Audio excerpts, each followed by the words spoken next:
الحمدللہ الحمدللہ وکفا والصلاة والسلام علی عبادہ الذین اصطفیٰ خصوصاً علی افضلہم وخاتم النبیین محمد الامین وعلی آلہ واصحابہ اجمعین۔ اعوذ باللہ من الشیطان الرجیم، بسم اللہ الرحمن الرحیم۔ قال اللہ عز وجل فی کتابہ الکریم: ام حسبت ان اصحاب الکہف والرقیم کانوا من آیاتنا عجبا اذ اوی الفتیۃ الی الکہف فقالوا ربنا آتنا من لدنک رحمۃ وہیئ لنا من امرنا رشدا فضربنا علی آذانہم فی الکہف سنین عددا ثم بعثناہم لنعلم ای الحزبین احصیٰ لما لبثوا امدا نحن نقص علیک نبأہم بالحق انہم فتیۃ آمنوا بربہم وزدناہم ہدی وربطنا علی قلوبہم اذ قاموا فقالوا ربنا رب السماوات والارض لن ندعو من دونہ الہا لقد قلنا اذا شططا ہؤلاء قوم اتخذوا من دونہ آلہۃ لولا یأتون علیہم بسلطان بین فمن اظلم ممن افترى علی اللہ کذبا وَإِذِ اعْتَزَلْتُمُوهُمْ وَمَا يَعْبُدُونَ إِلَّا اللَّهَ فَأْوُوا إِلَى الْكَهْفِ يَنشُرْ لَكُمْ رَبُّكُمْ مِنْ رَحْمَتِهِ وَيُهَيِّئْ لَكُمْ مِنْ أَمْرِكُمْ مِرْفَقًا۔ صدق اللہ العلی العظیم۔ ربی اشرح لی صدری ویسر لی امری واحلل عقدۃ من لسانی یفقہوا قولی۔ اللہم ارنا الحق حقا وارزقنا اتباعہ وارنا الباطل باطلا وارزقنا اجتنابہ، آمین یا رب العالمین۔ عزیز دوستو، یہ سورہ کہف ہے جس کی آیت نمبر 9 سے لے کر آیت نمبر 16 تک جو آیات ہیں ان کی میں نے تلاوت کی ہے۔ یہ ہم نے کچھ عرصہ پہلے بس آغاز کا 1 یا 2 درس شاید ہوئے تھے۔ بہرحال وہ پہلی 8 آیات جو ہیں وہ میں نے چھوڑ دی ہیں، وہ درس ویسے ریکارڈ ہمارے پاس موجود ہے۔ اس سے آگے انشاءاللہ جو ہے وہ یہ صورت ہم مکمل کریں گے انشاءاللہ۔ جیسے میں نے عرض کیا کہ پہلے اس سورہ مبارکہ کی جو 8 آیات ہیں ان کا درس ہو چکا ہے، تو اس میں کافی ساری وہ بنیادی چیزیں ہیں جن کا تذکرہ ہو گیا ہے۔ میں نے اس وقت عرض کیا تھا کہ یہ سورہ مبارکہ جو ہے اس کا ایک تعلق جو ہے وہ فتنہ دجال کے ساتھ بھی ہے، ایک نسبت اس کی جو ہے وہ بنتی ہے نبی صلی اللہ علیہ وسلم کی احادیث ہیں جس میں نبی صلی اللہ علیہ وسلم نے فتنہ دجال سے بچاؤ کے لیے یہ سورہ مبارکہ جو ہے یہ ساری ہی سمجھ لیں، ویسے مختلف روایتیں ہیں، آغاز کا رکوع، آخری رکوع، یا پھر ساری سورہ مبارکہ، تو اس طرح اس کی فضیلت جو ہے وہ بیان کی گئی ہے کہ جن لوگوں کو بھی اس کے ساتھ مناسبت ہوگی اللہ تعالیٰ ان کو جو ہے وہ محفوظ رکھے گا فتنہ دجال سے۔ یہ سورہ مبارکہ جو ہے نا، اس کا یہ جو نام ہے کہف، یہ کہف کہتے ہیں غار کو، غار یا کھو جو ہے نا وہ اس کو جو ہے وہ کہا جاتا ہے۔ اور یہاں اصل کے اندر ایک واقعہ بیان ہو رہا ہے کچھ آدمیوں کا، جنہوں نے جا کر جو ہے وہ اللہ کی خاطر جو ہے نا وہ ہجرت کی، اپنے گھروں سے نکلے، اس لیے کہ جہاں وہ رہتے تھے وہاں اب ان کے لیے امن نہیں تھا، لہٰذا وہ وہاں سے اللہ کے اوپر توکل کر کے جب وہ نکلے اور جا کر ایک غار کے اندر انہوں نے پناہ لی، اور اللہ تعالیٰ سے وہ دعائیں بھی کرتے رہے کہ اللہ تو ہمیں جو ہے وہ اس کے اندر ہمارے اس معاملے میں آسانی فرما دے۔ بہرحال ان کو تو نہیں پتہ تھا، اللہ تعالیٰ نے وہاں ان کے لیے جو ہے وہ اسباب پیدا کر دیے کہ وہ اس فتنے سے یا اس آزمائش سے، اس مشکل سے اللہ نے ان کو جو ہے وہ نکال دیا۔ یہ آیات جو ہے نا وہ ایک درس میں تو سما نہیں سکتی، یہ ان اصحاب کہف سے متعلق آیات بھی، تو لہٰذا اس کو بھی میں نے دو حصوں کے اندر تقسیم کر لیا ہے، ایک حصہ اس وقت ہم پڑھ رہے ہیں اور ایک پھر اگلے درس کے اندر جو وہ پڑھ لیں گے۔ یہ اس طرح میں نے تقسیم کیا ہے کہ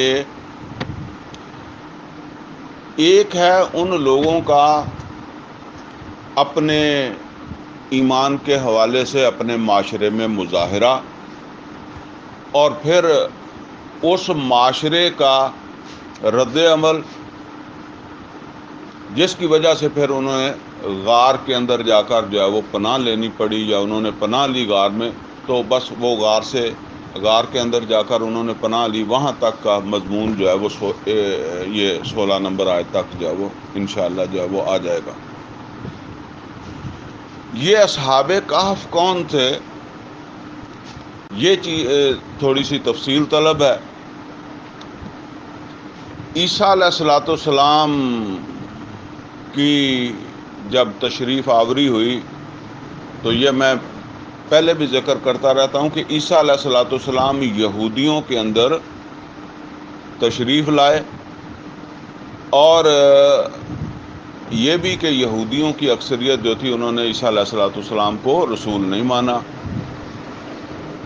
بہرحال یہ وہ دور تھا جب یہودی آزاد نہیں تھے، یعنی آزاد سے مراد یہ ہے کہ جس طرح کبھی ہم انگریزوں کے غلام تھے، اسی طریقے سے یہودی جو تھے وہ سلطنت روما کے غلام تھے۔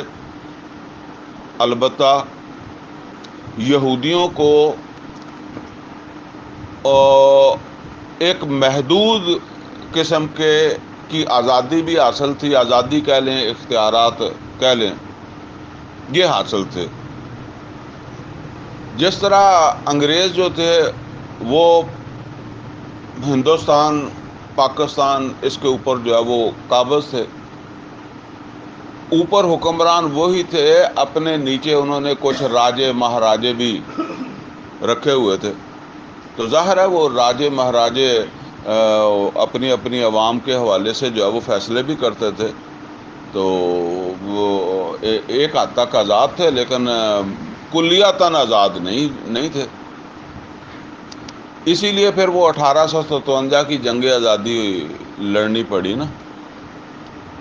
اچھا، عیسیٰ علیہ السلام کے رفع آسمانی کے بعد یہودیوں نے بھی پھر جنگ آزادی لڑی رومیوں کے خلاف، اور یہ بات نوٹ کر لیں کہ وہ رومی جو تھے وہ بت پرست تھے، اور وہ اپنے اس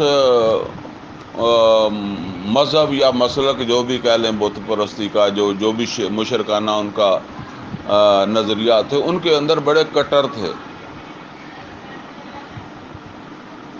یہودیوں نے بغاوت کر دی، اور نتیجہ وہی نکلا جو ہمارے یہاں 1857 میں نکلا۔ انہوں نے ان کی وہ بغاوت جو تھی اس کو کچل دیا، لاکھوں یہودی جو ہے وہ قتل کر دیے، اور جو بچ گئے ان کو انہوں نے یہ حکم دے دیا کہ یہاں رہو گے تو قتل کر دیں گے، اور اگر زندگی چاہتے ہو تو نکل سکتے ہو تو ہماری حدود سے باہر چلے جاؤ۔ پھر وہ دنیا کے اندر جو ہے وہ پھیل گئے۔ کچھ پھیل گئے، کچھ اپنا مذہب بدل لیا، دین بدل لیا. یہ بھی آپشن تھا نا کہ بھئی پھر تم یا یہ ہے کہ ہمارے ہی جو ہے وہ مذہب اختیار کر لو، ہمارے نظریات، اپنے نظریات سے پھر جاؤ، پیچھے ہٹ جاؤ.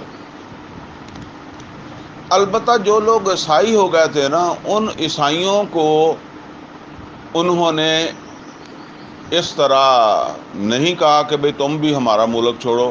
ان کو وہاں رہنے کی جو ہے نا وہ اجازت انہوں نے دے دی.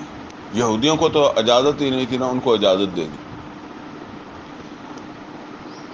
عیسائیوں کو البتہ انہوں نے یہ کہا کہ بہتر تو یہی ہے کہ تم بھی اپنا مذہب بدل لو،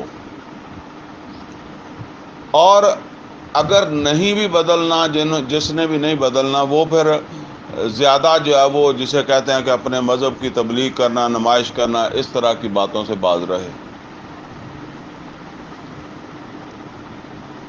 عیسائیوں میں بھی بعض لوگ ہوں گے جنہوں نے وہی مذہب جو ہے وہ اختیار کر لیا. حالات ہی ایسے تھے، بے شک دکھاوے کے لیے کیا ہوگا، اور اپنی وہ تبلیغ جو تھی وہ بھی انہوں نے محدود کر دی یا بند کر دی. البتہ کچھ نوجوان تھے جن کا یہاں ذکر آ رہا ہے. یہ کچھ 7-8 کے قریب ہوں گے. یہ جو تھے انہوں نے اپنے مذہب کی، یعنی عیسائی تھے، اپنے دین کی، اپنے مذہب کی تبلیغ جو ہے وہ جاری رکھی. وہ جو بھی خطرات تھے، اندیشے تھے، ان اندیشوں کو بادر نہیں کیا، اور روکنے پر رکے نہیں. آخر وہ کیس چلتے چلتے چلا گیا بادشاہ کے پاس کہ بھئی یہ 7 بندے باز نہیں آتے، یہ اپنی تبلیغ سے باز نہیں آتے. وہ بادشاہ جو ہے نا اس کو وہ انگریزی کے اندر ڈیکاکس کہتے ہیں اور اردو کے اندر دقیانوس کہتے ہیں. یہ دقیانوسیت ہمارے ہاں ایک اصطلاح ہے، لیکن اصل میں دقیانوس اس بادشاہ کا نام تھا. اس کے ہاں پیشی ہو گئی. جب پیشی ہوئی تو بادشاہ نے ان سے کہا کہ تم باز آ جاؤ، اپنا دین تبدیل کر لو، یا کم از کم اپنی اس تبلیغ سے ہی تائب ہو جاؤ. انہوں نے بادشاہ کے سامنے یہ بات 2 ٹوک کہہ دی کہ ہم نہ تو اپنے دین سے دستبردار ہوں گے، اور نہ ہم اپنے نظریات جو ہیں ان کی تبلیغ جو ہے اس کو ترک کریں گے. اچھا، وہ بادشاہ جو تھا اس نے ظاہر ہے اس کے لیے تو اس نے پہلے بڑے یہودی مروائے تھے، یہ بھی کوئی مشکل کام نہیں تھا، لیکن اللہ تعالیٰ پھر دلوں میں بات ڈال دیتا ہے. تو وہ بادشاہ کہنے لگا کہ تم سارے ہی چھوٹی عمر کے ہو، اور میں نہیں چاہتا کہ اتنی چھوٹی عمر میں تم سب کو قتل کر دیا جائے.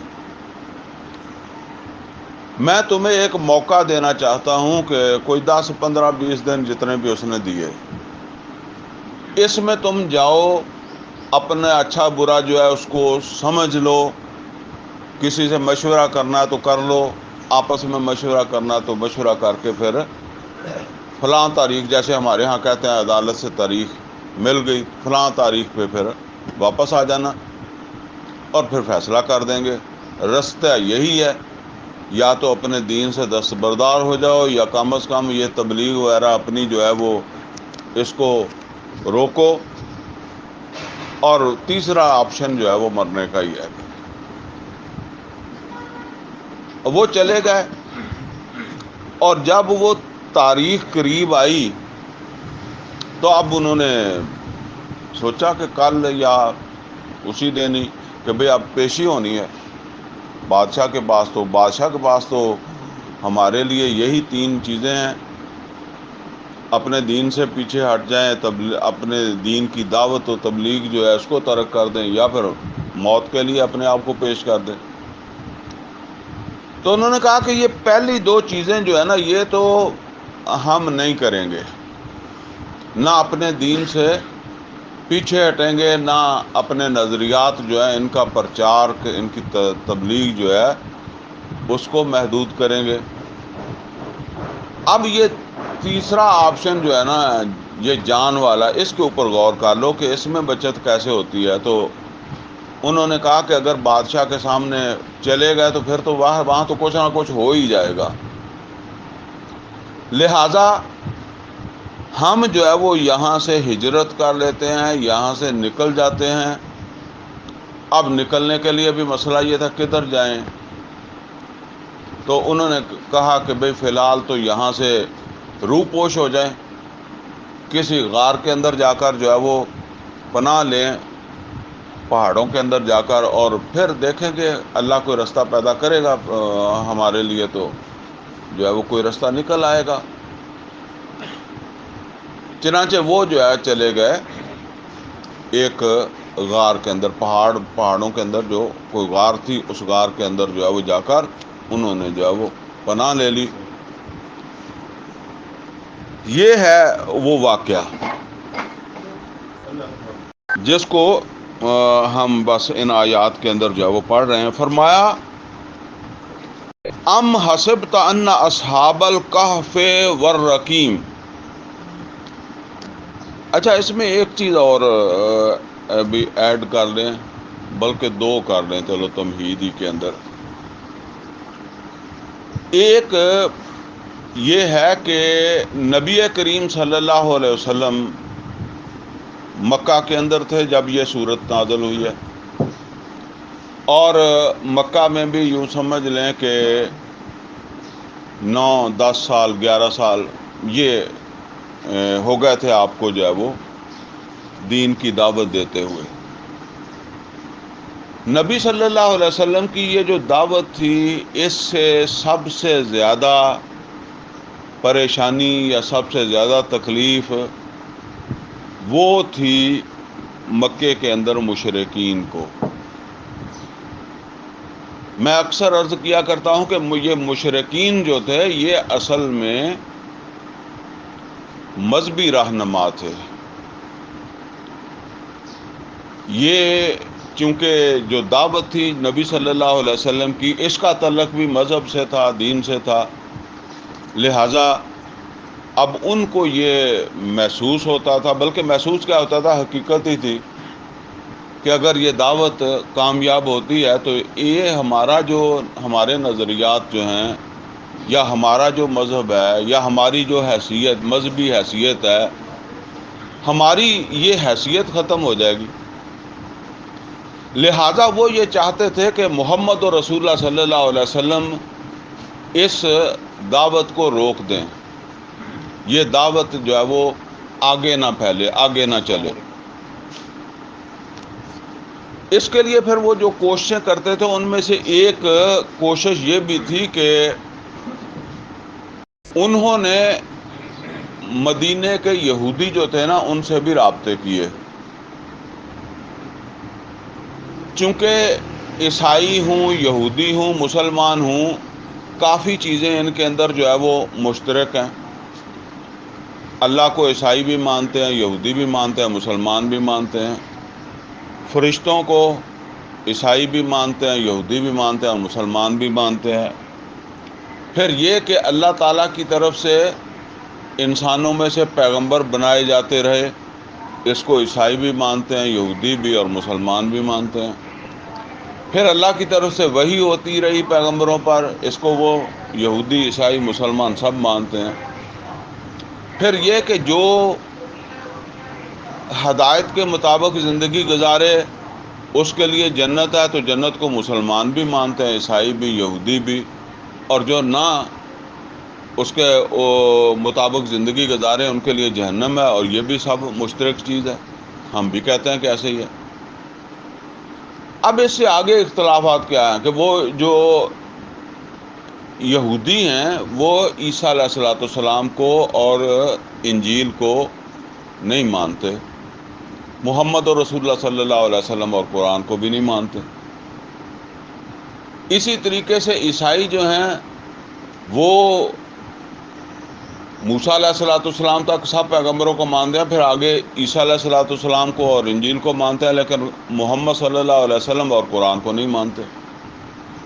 یہ اختلاف ہے. اور مسلمان جو ہیں وہ تو پچھلے سب پیغمبروں کو، کتابوں کو بھی مانتے ہیں، اور محمد رسول اللہ صلی اللہ علیہ وسلم کو بھی مانتے ہیں، اور قرآن کو بھی مانتے ہیں. لیکن ایک عام آدمی جب باہر سے دیکھتا ہے نا تو اس کو ایسے ہی لگتا ہے، ہم سمجھتے ہیں کہ یہ بڑے اختلافات ہیں، اور ہیں بھی بڑے، لیکن باہر سے ایک آدمی دیکھتا ہے نا تو اس کو تو لگتا ہے کہ یہ 19-20 کا ہی فرق ہے، مسلمانوں کا، عیسائیوں کا، یہودیوں کا. چنانچہ وہ جو مکے کے مشرک تھے انہوں نے یہودیوں سے رابطہ کیا اور ان سے یہ کہا کہ بھئی جس طرح کی باتیں تم کرتے ہو، تمہاری باتوں سے ملتی جلتی، تمہارے نظریات سے ملتے جلتے نظریات ہمارے ہاں بھی ایک شخص محمد رسول اللہ صلی اللہ علیہ وسلم جو ہے وہ ان کا اظہار کر رہا ہے، ان کا اعلان کر رہا ہے، یہ دعویٰ کر رہا ہے. مکہ جو ہے نا، وہ مکہ ایک ایسی جگہ تھی جو عرب کے اندر مرکزی جگہ تھی. اللہ تعالیٰ قرآن کریم کے اندر فرماتا ہے کہ وہ پیغمبروں کو مرکزی بستی میں بھیجتا رہا ہے. اب یہ مرکز سے مراد یہ ہے کہ جس طرح یہ ایک شہر ہے، اب اس کے دائیں بائیں دیہات، گاؤں، کوئی قصبے ہوں گے، تو آپ اس بات سے آگاہ ہیں کہ تقریباً ہر قصبے، گاؤں سے کوئی نہ کوئی بندہ جو ہے نا وہ آج آپ کے شہر میں آیا ہوگا. آج ہی نہیں بلکہ ہر روز آتا ہے اور ہر روز واپس چلا جاتا ہے. کئی دکاندار ہیں، وہ دن بھر یہاں کاروبار کرتے ہیں، شام کو اپنے گاؤں چلے جاتے ہیں. کوئی سودا لینے آیا، کوئی بچہ پڑھنے کے لیے آیا، کوئی اور. وہ جو دیہات یا گاؤں ہیں، اس مرکزی بستی جو ہے نا، اس میں ان کا آنا جانا لگا رہتا ہے. اور اس کا نتیجہ کیا نکلتا ہے کہ یہاں جو موٹے موٹے واقعات ہوتے ہیں نا، اہم واقعات، وہ پورے علاقے میں پہنچ جاتے ہیں. البتہ کسی گاؤں دیہات میں کوئی واقعہ ہو تو وہ ضروری نہیں یہاں پہنچے، یا پہنچے بھی تو اس طرح لوگوں کے علم کے اندر آ سکے. ٹھیک ہے. چونکہ نبی صلی اللہ علیہ وسلم جس زمانے میں آئے اس زمانے میں نہ اخبار ہے، نہ ریڈیو ہے، نہ ٹیلی فون ہے، نہ ٹیلی ویژن ہے. تو نبی صلی اللہ علیہ وسلم تشریف لائے ہیں مکہ میں، اور مکہ وہ جگہ ہے جہاں سارا سال لوگ آتے جاتے رہتے ہیں، کوئی عمرہ کرنے کے لیے، کوئی حج کرنے کے لیے، کوئی ویسے ہی مقدس ہے. وہاں بت بھی تو رکھے ہوئے ہیں نا اپنی کوئی نظر نیاز کرنے کے لیے، ویسے ہی جیسے ہم کسی مقدس مقام پر جو ہے وہ چلے جاتے ہیں. سارا سال ہی اسی طرح چلتا رہتا تھا نا سلسلہ. تو لہٰذا عرب کے اندر یہ اطلاع، خبر تو ہر جگہ پہنچی ہوئی تھی کہ مکہ کے اندر اس طرح کا دعویٰ ایک شخص نے جو ہے وہ کیا. لہٰذا وہ یہودی جو ہے وہ پہلے سے جو ہے وہ اویئر تھے، وہ آگاہ تھے. چنانچہ جب یہ مکے والوں نے ان سے رابطہ کیا اور ان سے یہ کہا کہ بھئی یہ تمہارے نظریات اور خیالات سے ملتے جلتے خیالات ہمارے ہاں بھی ایک شخص کے ہیں، تو تم ان کی تصدیق کرو، تردید کرو، تمہیں اس بارے میں زیادہ معلومات ہیں، اور ہمیں کوئی حل بتاؤ کہ ہم ان کا رستہ روکیں. چنانچہ یہود نے اور جو بھی ان کو کوئی مشورے دیے ہوں گے، اس کے ساتھ انہوں نے ان کو کچھ سوالات بھی دیے، جن میں سے 2 سوال جو ہے وہ اسی صورت کے اندر ہیں، جو سمجھ لیں کہ اس صورت کا شان نزول ہے. یہ سوال جو ہے وہ تاریخی سوال تھے، اور ان کو یہ پتہ تھا کہ محمد رسول اللہ صلی اللہ علیہ وسلم، جس طرح ہم کہتے ہیں کہ کوئی تاریخ کا علم، کوئی جغرافیہ کا علم، کوئی سائنس کا علم، اس طرح کے جو علوم ہیں، ان یہ محمد اور رسول اللہ صلی اللہ علیہ وسلم نے سیکھے نہیں ہیں، پڑھے نہیں ہیں۔ چنانچہ اگر ان سے اس طرح کا کوئی سوال کیا جائے گا تو وہ اگر پیغمبر ہیں تو جواب دے دیں گے، ظاہر ہے پھر اللہ کی طرف سے ان کو کوئی جو ہے وہ جواب مل جائے گا، اس بارے میں معلومات مل جائیں گی۔ اور اگر پیغمبر نہیں ہیں تو پھر یہ جواب وہ نہیں دے سکیں گے۔ جواب نہیں دیں گے تو ظاہر بات ہے کہ اگر وہ جواب دینا چاہتے ہیں لیکن جواب ان کو آتا نہیں ہے تو اللہ والی بات تو پھر انہوں نے جو ہے وہ نکال دی نا۔ تو پھر وہ کسی سے دریافت کریں گے، کسی سے معلومات کریں گے، تم سے کوئی ٹائم لیں گے، تو جو ہے نا وہ ان کی نگرانی کر لینا۔ یعنی نگرانی سے مراد یہ ہے کہ ان کو واچ کرنا کہ وہ کسی سے پوچھتے انہوں نہیں ہے، کوئی آدمی ان کے پاس آئے یا وہ کسی آدمی کے پاس جائیں تو ظاہر بات ہے پھر تمہیں پتہ لگ جائے گا کہ یہ تو یہاں سے پوچھتے ہیں، لہٰذا وہ پیغمبری کا دعویٰ تو ایسے ہی ہے، اصل میں یہ پیغمبری معاذ اللہ اس طرح چلا رہے ہیں۔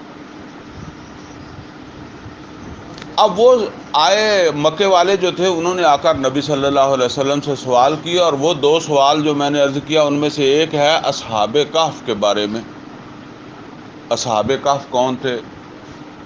یہ وہ تاریخ تھی جس سے یہودی واقف تھے، عام عربوں کو اس کا کیا پتہ تھا۔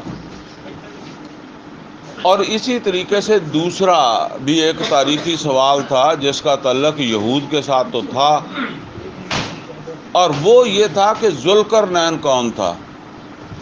تو یہ دونوں سوالوں کے جواب جو ہے وہ یہاں آئے ہیں۔ البتہ یہ ہے کہ جب نبی صلی اللہ علیہ وسلم سے آ کر یہ سوالات پوچھے گئے تو چونکہ نبی صلی اللہ علیہ وسلم کے علم میں نہیں تھے تو نبی صلی اللہ علیہ وسلم نے ان سے یہ کہہ دیا کہ میں تمہیں کل بتاؤں گا۔ بس یہ ایک مسئلہ بن گیا جس پر ابھی ہم بات نہیں کریں گے، آگے یہ ذکر آ جائے گا تو پھر بات کر لیں گے۔ لیکن نبی صلی اللہ علیہ وسلم کو اس وجہ سے پریشانی ہوگی کہ فرشتے کی آمد بند ہو گئی۔ پھر ایک وقفے کے بعد فرشتہ جو ہے وہ آیا تو یہ سورہ مبارکہ بھی نازل ہوئی، اور اس سورہ مبارکہ میں ان کے وہ سوال جو تھے ان کے جواب بھی جو ہے وہ اس کے اندر جو ہے وہ دے دیا گیا۔ تو یہ ہے جی اصل کے اندر جو ہے وہ اسباب یا کہہ لیں شان نزول۔ فرمایا ام حسبت ان اصحاب الکہف والرقیم کانوا من آیاتنا عجبا۔ اللہ تعالیٰ فرما رہا ہے کہ کیا تم یہ سمجھے، تمہارا گمان یہ تھا، تم نے یہ حساب لگایا تھا کہ اصحاب الکہف وہ جو غار کے اندر جا کر جنہوں نے پناہ لی تھی، والرقیم، یہ رقیم جو ہے وہ اردو کے اندر ہم کہتے ہیں راکم، یہ راکم الحروف، اس طرح جو ہے وہ استعمال کرتے ہیں ہم۔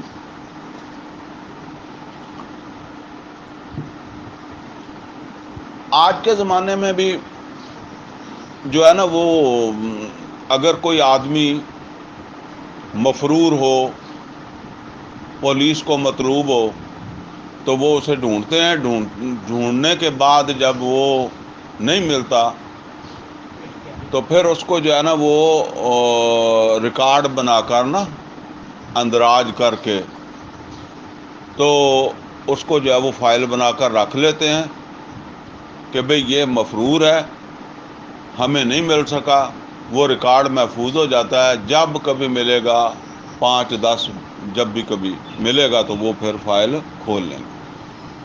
اس زمانے میں بھی ایسا تھا، کیونکہ وہ تاریخ پہ حاضر نہیں ہوئے، وہ تو چلے گئے تھے، ہجرت کر گئے تھے وہاں سے، تو جب حاضر نہیں ہوئے تو پولیس کو ڈھونڈنے کا، پکڑ کے لانے کا حکم ہوا تو وہ انہوں نے ڈھونڈا مگر ان کو ملے نہیں.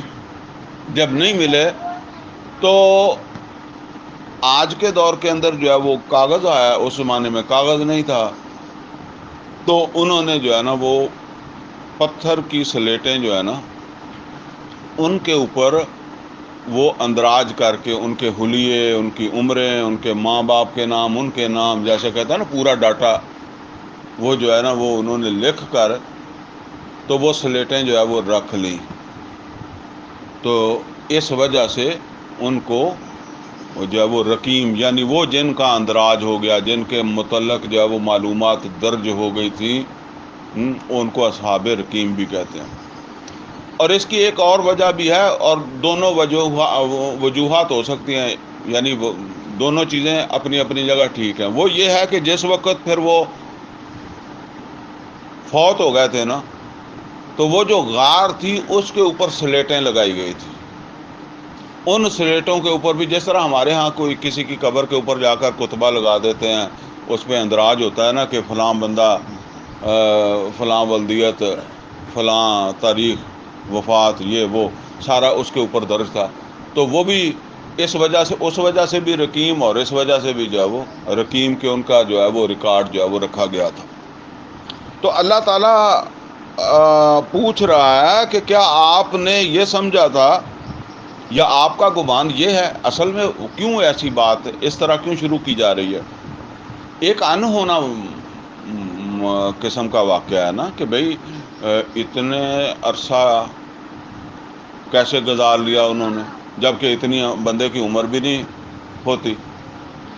تو فرمایا کہ کیا تمہارا گمان یہ ہے کہ وہ جو اصحاب کہف، غار والے، یا وہ جن کا تختیوں کے اوپر اندراج کر لیا گیا تھا، کانوا من آیاتنا عجبا، وہ ہماری، اب دیکھیں یہاں لفظ آیات آ رہا ہے، آیت کی جمع آیات ہے نا، تو یہ ہے نشانی.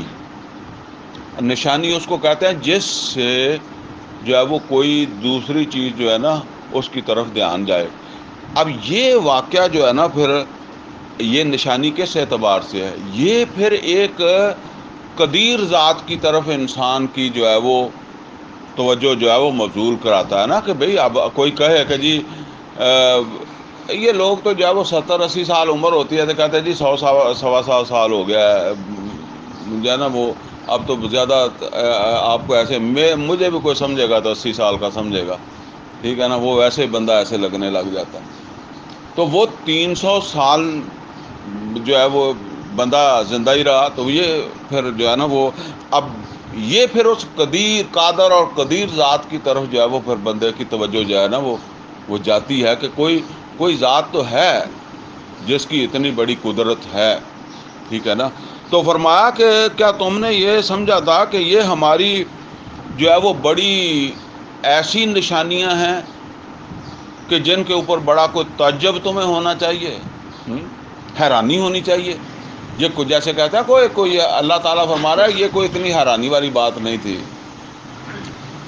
از اول فتیۃ الی الکہف، یہ اس وقت کی بات ہے جس وقت پناہ لے لی تھی کچھ نوجوانوں نے جا کر ایک غار کے اندر.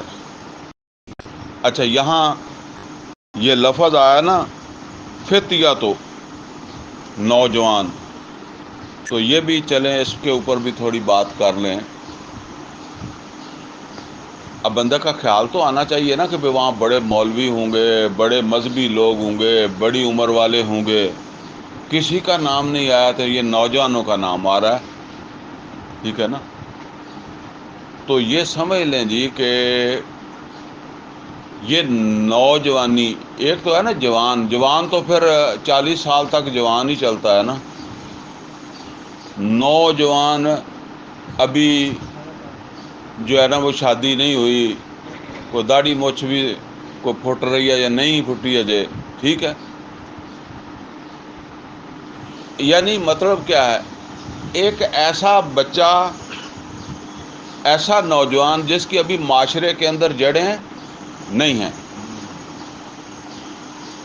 آپ کو پتا ہے کہ یہ جو جڑیں ہوتی ہیں نا درخت کی جڑیں، یہ درخت کو پکڑ کر رکھتی ہیں۔ جتنی گہری جڑیں ہوں گی اتنا آپ کہہ لیں زمین نے درخت کو پکڑا ہوا ہے یا درخت نے زمین کو پکڑا ہوا ہے۔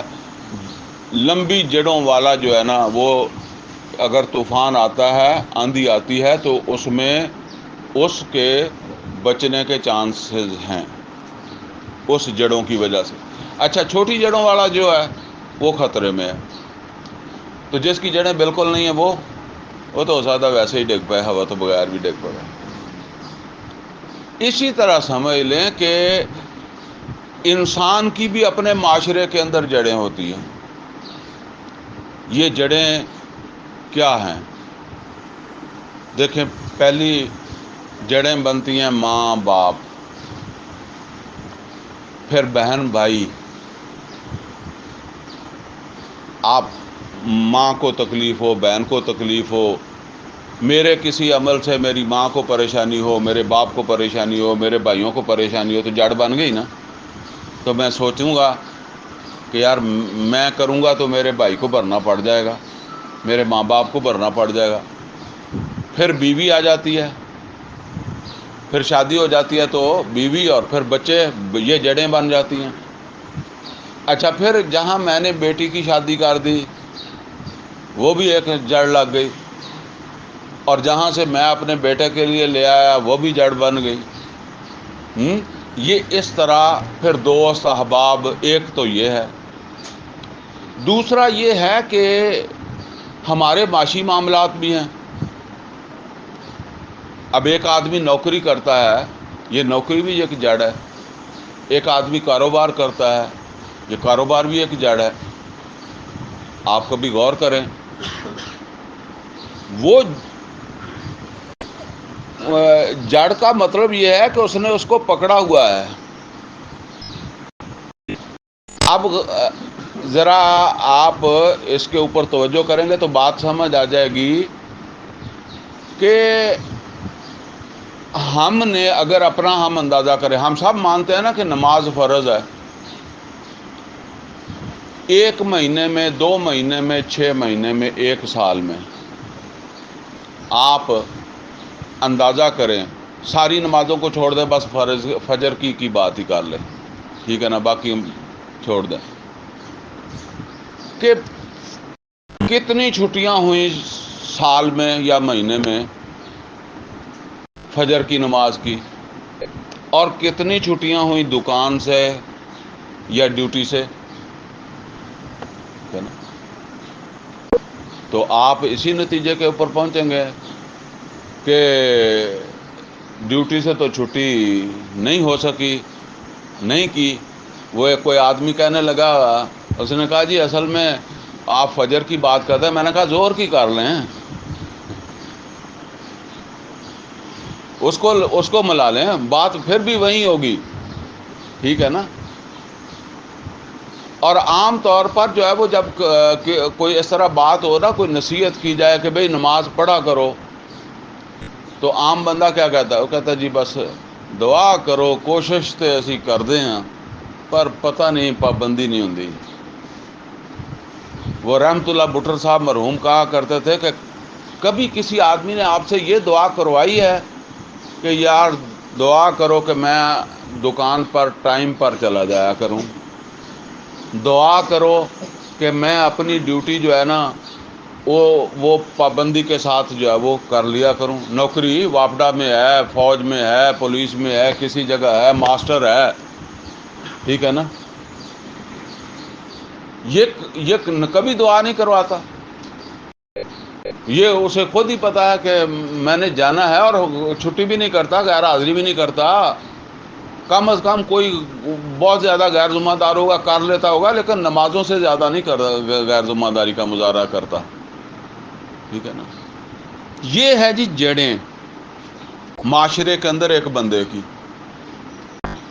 وہ اب نوجوان جو ہے نا اس کی جڑیں معاشرے میں نہیں ہوتی، بات یہاں سے چلی ہے نا، وہ نوجوان سے، اور اس کو جب بات سمجھ آتی ہے نا تو وہ جلدی تیار ہو جاتا ہے۔ بنسبت اس کے جس کی جڑیں ہیں۔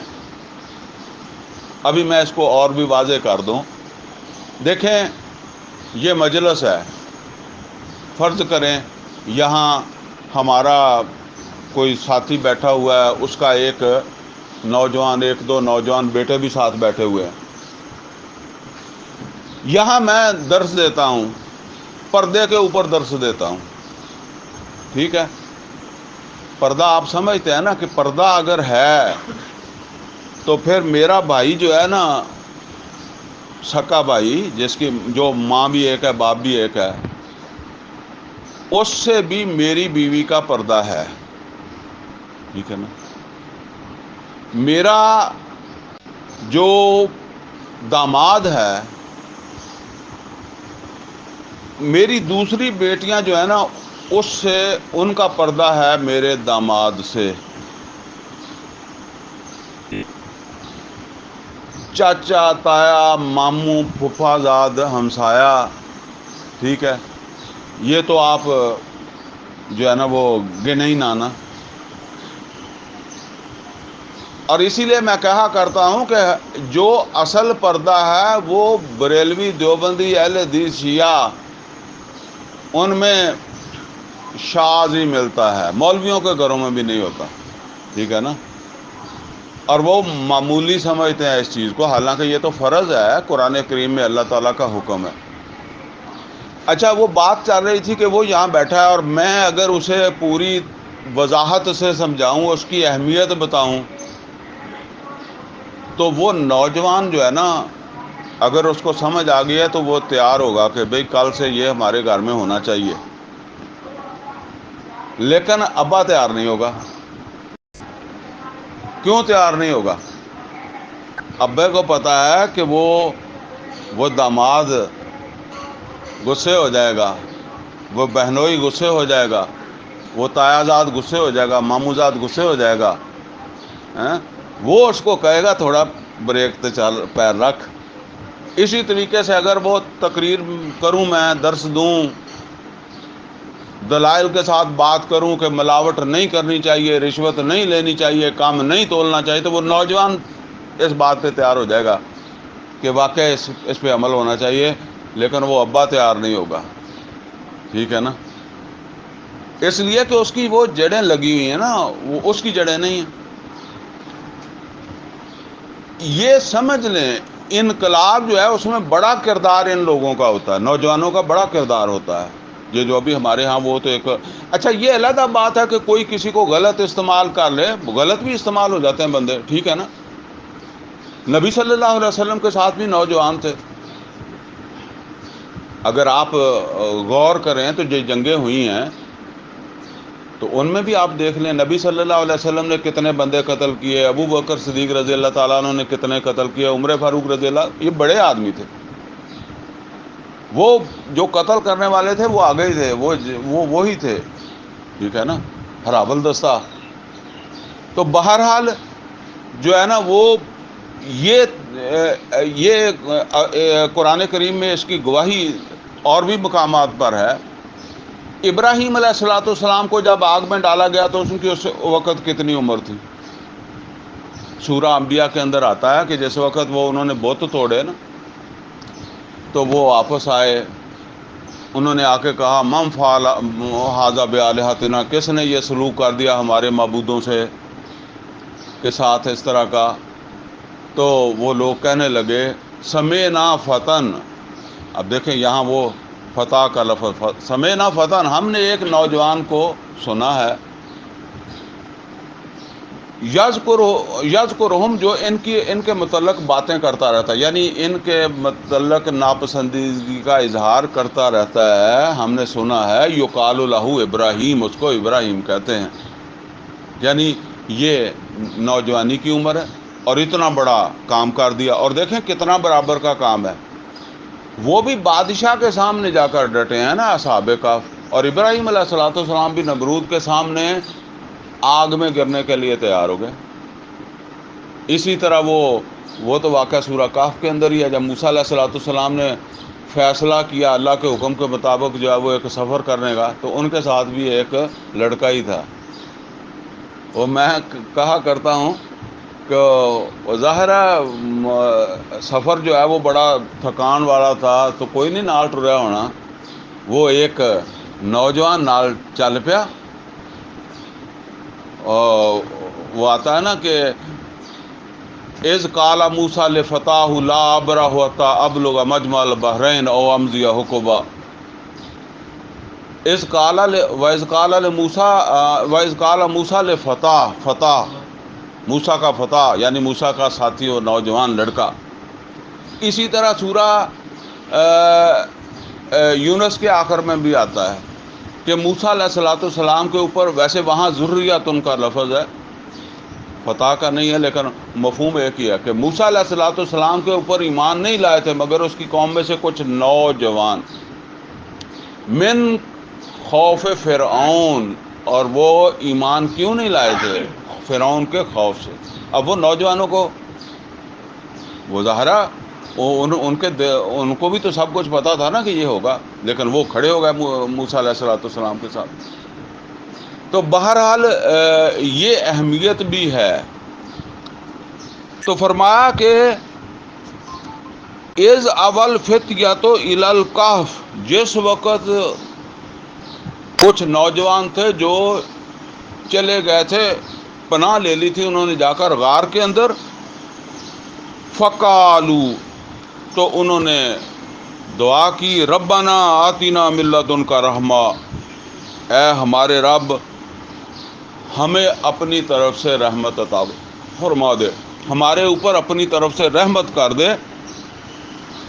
وَهَيِّئْ لَنَا مِنْ أَمْرِنَا رَشَدًا، اور ہمارے اس معاملے کو کر دے آسان.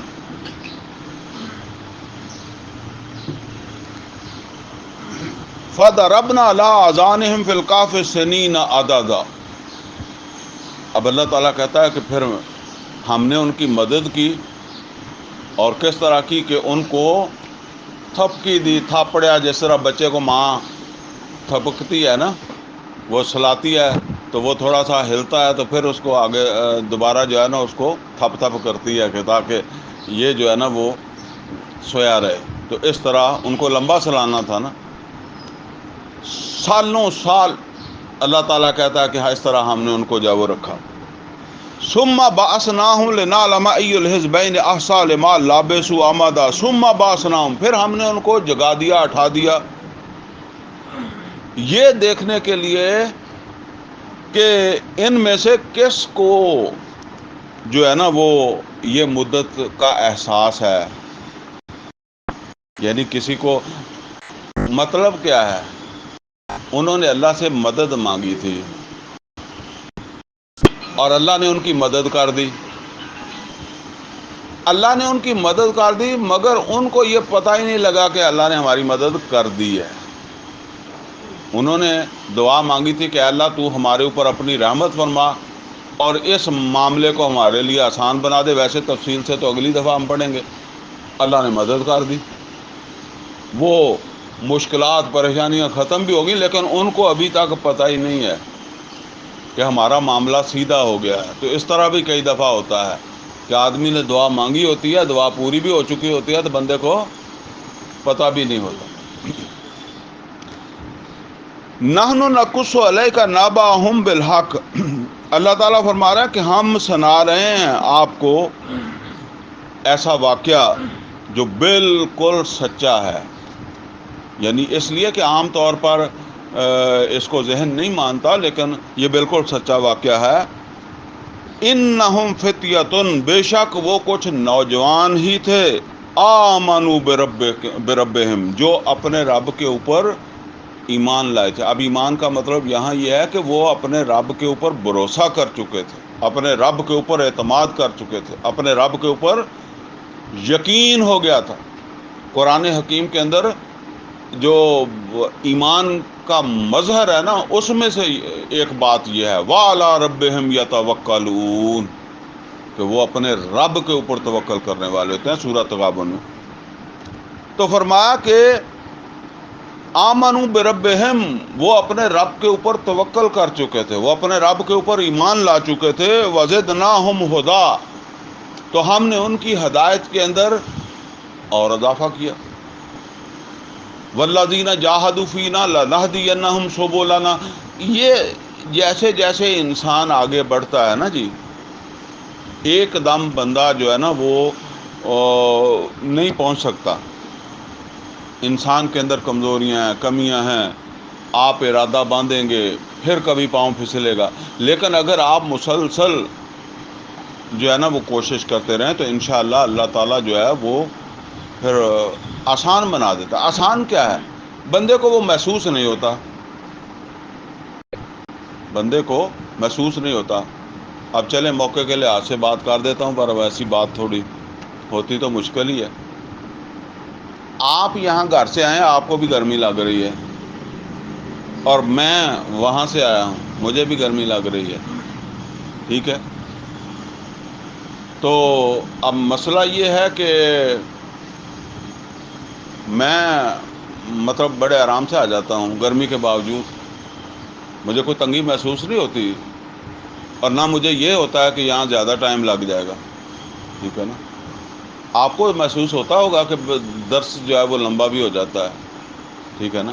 نہیں سب کو نہیں، مطلب یہ ہے کہ ایسا ہوتا ہے، بندہ سوچتا ہے کہ بات ذرا لمبی ہو جاتی ہے، تو یہ اصل کے اندر کیوں ایسا ہے، ٹھیک ہے نا۔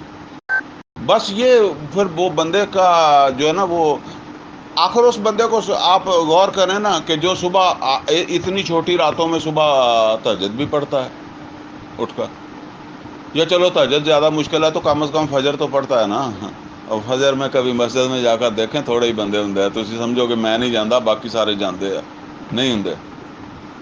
کئی باری تو مولوی ایک دو بندے لبن دے چکر سے ہوں، ٹھیک ہے نا۔ آج کل کی فجریں ایسے ہی جا رہی ہیں، تو بہرحال جو ہے نا وہ آسانی ہو جاتی ہے، لیکن انسان جو ہے نا وہ تھوڑا سا کوشش کرتا رہے تو کہ پھر آپ کے اندر وہ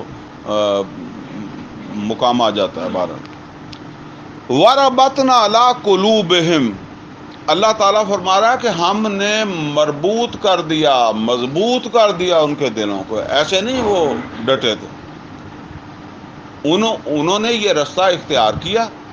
اللہ کہتا ہے کہ ہم نے ان کو تقویت دی اور مربوط کر دیا ان کے دلوں کو۔ یہ رباط الخیل سورہ انفال میں بھی آیا نا کہ اعدوا لہم ما استطعتم من قوۃ ومن رباط الخیل،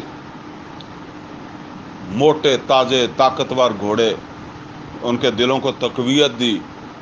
اسی طریقے سے سورہ آل عمران کے آخر پہ فرمایا یا ایھا الذین آمنوا اصبروا وصابروا ورابطوا، یہ مضبوط کر دیا ان کے دلوں کو۔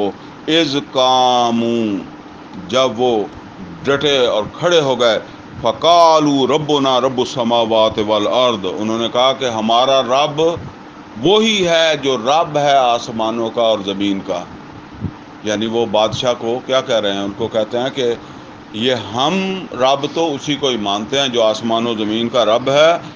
لن ندعو من دونہ الہا لقد قلنا اذا شططا، لن ندعو من دونہ، ہم نہیں پکاریں گے اس کے علاوہ جو ہے وہ کسی اور کو، ہم کسی اور کو معبود نہیں مانیں گے، کسی اور کو اپنا رب نہیں مانیں گے۔ لقد قلنا اذا شططا، ہم ایسا کریں گے تو یہ تو ہوگی بڑی غلط بات، جیسا کہتے ہیں بڑی بیجا بات، یعنی ایسی غلط بات ہم نہیں کریں گے۔ ہؤلاء قوم اتخذوا من دونہ آلہۃ، یہ ہماری قوم ہے جس نے معبود بنا لیے، یعنی ہاں انہی میں سے کچھ لوگ ہوں گے نا جنہیں وہ بے شک دلوں سے وہ ایمان انہوں نے وہ مذہب قبول کیا یا ظاہراً قبول کیا ڈر کی وجہ سے، تو انہوں نے کہا کہ بھائی ٹھیک ہے یہ ہمارے کچھ لوگ ہیں جو جنہوں نے اور معبود بنا لیے اور وہ ہم کو قائل بھی کرتے ہوں گے نا، ان کے ماں باپ بھائی جو ہے وہ قائل کرتے ہوں گے بھی تھوڑا جا پیر اوڑا رکھو، ٹھیک ہے نا، تھوڑا ایکسیلیٹر تے پیر کٹ رکھو، جان بچاؤ موقع۔ تو وہ کہتے ہیں کہ ہؤلاء قوم اتخذوا من دونہ آلہۃ، یہ ہماری قوم ہے، ہمارے بھائی بند ہے، ہماری برادری ہے جنہوں نے اور معبود بنا لیے ہیں۔ لولا یاتون علیہم بسلطان بین، اگر یہ بالکل ٹھیک ہیں اور یہ ہمیں قائل کرنا چاہتے ہیں تو پھر ہمیں کوئی دلیل کیوں نہیں دکھاتے کہ اللہ نے اپنے ساتھ کسی اور کو معبود کے طور پر جو ہے وہ اختیار کر لیا ہے، تو دلیل ہمیں کیوں نہیں دیتے؟ فمن اظلم ممن افترى علی اللہ کذبا، تو اس سے بڑا ظالم کون ہے جو اللہ تعالیٰ کی طرف جھوٹ منسوب کرے؟ یعنی اللہ نے کسی کو اپنا ساجی نہ بنایا ہو، اللہ تعالیٰ نے کسی کو اپنا شریک نہ بنایا ہو، اور وہ اس بات کا قائل ہو کہ اللہ تعالیٰ کا شریک ہے، اللہ تعالیٰ کا کوئی ساجی ہے، کوئی ضد ہے، ند ہے، اس کو جو ہے وہ مانے۔ بس آخری آیت ہے جو آج ہم نے پڑھنی ہے، وَإِذِ اعْتَزَلْتُمُوهُمْ، جب تم نے ان سے لا تعلقی کا اعلان کر ہی دیا، علیحدہ ہو گئے اپنے، ٹھیک ہے، برادری سے، رشتہ داروں سے، وہ جڑوں تو پھر جو ہے نا وہ پکڑتی ہیں نا، تو اب تم نے علیحدگی کا آخر وہ قربانی ابراہیم علیہ الصلوۃ والسلام نے بھی تو دی نا، اپنی برادری کی، رشتہ داروں کی، وطن کی، وہ سب توڑا تعلق۔ وَإِذِ اعْتَزَلْتُمُوهُمْ، جب تم ان سے جب وہ علیحدہ ہو گئے، وَمَا يَعْبُدُونَ إِلَّا اللَّهَ، اور ان کو بھی تم نے چھوڑ دیا جن کو وہ اللہ کے سوا جن کی عبادت کرتے ہیں یا جن کو معبود مانتے ہیں، فَأَوُوا إِلَى الْكَهْفِ، تو پھر اب ایک ہی رستہ ہے، اور وہ کیا ہے کہ چلو پناہ لے لیتے ہیں کسی غار میں جا کر، يَنشُرْ لَكُمْ رَبُّكُمْ مِنْ رَحْمَتِهِ، پھیلا دے گا تمہارا رب تمہارے لیے اپنی رحمت کو۔ اب دیکھیں نظر نہیں آتا، ٹھیک ہے نا، بس اعتماد ہے کہ اللہ کوئی رستہ پیدا کر دے گا۔ يَنشُرْ لَكُمْ رَبُّكُمْ مِنْ رَحْمَتِهِ وَيُهَيِّئْ لَكُمْ مِنْ أَمْرِكُمْ مِرْفَقًا، اور اللہ تعالیٰ تمہارے لیے تمہارے اس پرابلم کو، تمہارے اس مسئلے کو، تمہارے اس کام کو اللہ تعالیٰ آسان بنا دے گا، کوئی آسانی کا رستہ پیدا کر دے گا۔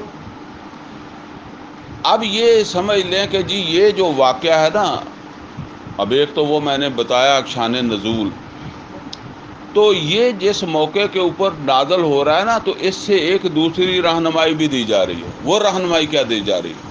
نبی صلی اللہ علیہ وسلم کو 9، 10، 11 سال ہو گئے ہیں مکہ میں جب یہ صورت نازل ہو رہی ہے، اور اب وقت آ رہا ہے کہ اپنی برادری سے کٹنا ہے،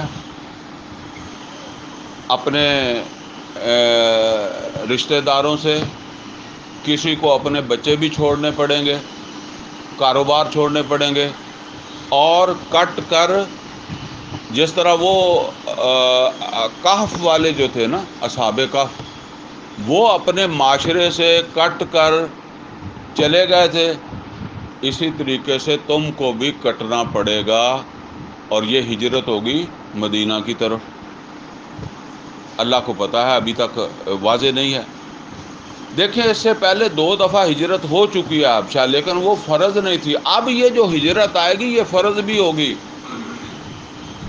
اور واضح طور پر اللہ تعالیٰ نے فرما دیا کہ جو ہجرت نہیں کرنا چاہتا، جو کٹنا نہیں چاہتا، جس کو اس کی جڑیں پکڑ کر جو ہے وہ رکھ رہی ہیں، وہ اپنا ایمان بھی اپنے پاس ہی رکھے۔ جو یہ قربانی نہیں دے سکتا، اس کے ایمان کی بھی کوئی ضرورت نہیں ہے۔ لہٰذا لوگوں نے جو قربانی دی، صحابہ کرام رضوان اللہ تعالیٰ علیہم اجمعین نے جو قربانیاں دی ہیں نا، ان قربانیوں کا اندازہ کریں کہ وہ واقعہ جب فتح مکہ ہو رہی تھی، تو اس وقت ایک صحابی جو مکے سے ہجرت کر کے گئے تھے لیکن اپنے بچے یہیں چھوڑ کر گئے تھے، انہوں نے ایک خط لکھا تھا حاطب ابن ابی بلتہ رضی اللہ تعالیٰ عنہ۔ وہ واقعہ طویل ہے لیکن اس کو تو میں نے ابھی بیان نہیں کرنا، لیکن اندازہ کریں کہ یہ اپنی جڑیں تو ان کی تھی یہیں چھوڑ کے چلے گئے نا ہجرت کر کے۔ تو اب تک بھی مطلب یہ ہے کہ وہ دل تھے تو وہ انسان ہی نا، کیا ان کے دلوں میں بھی اپنے بچوں کی اسی طریقے سے جو ہے وہ محبت تھی نا، تبھی تو خط لکھا، ورنہ کیوں خط لکھتے؟ تو یہ قربانیاں دی ہیں، اور یہ اصحاب کہف کے اس ہجرت سے یہ رہنمائی بھی اللہ تعالیٰ جو ہے وہ دے رہا ہے کہ کہ اس راستے کے اوپر چلنے والے جو ہیں ان کو اس طرح کی قربانیاں دینی پڑتی ہیں، اور تمہارے اوپر اس طرح کا وقت بھی آ سکتا ہے۔ تو ظاہر ہے کہ اس سے ایک تقویت ملی ان لوگوں کو جنہوں نے ہجرت کرنی تھی، اور اسی سے تقویت ملے گی ان لوگوں کو جنہوں نے اللہ تعالیٰ کے راستے کے اوپر کوئی قدم اٹھانا ہے، پھر اس کے لیے کوئی قربانی کی جو ہے وہ قربانی کا تقاضا آئے گا، کوئی قربانی کی ضرورت پڑے گی۔ اللہ سے دعا ہے کہ اللہ ہمیں قرآن کا فہم عطا فرمائے، عمل کی توفیق عطا فرمائے۔ اقول قولی ھذا واستغفر لی ولکم ولسائر المسلمین والمسلمات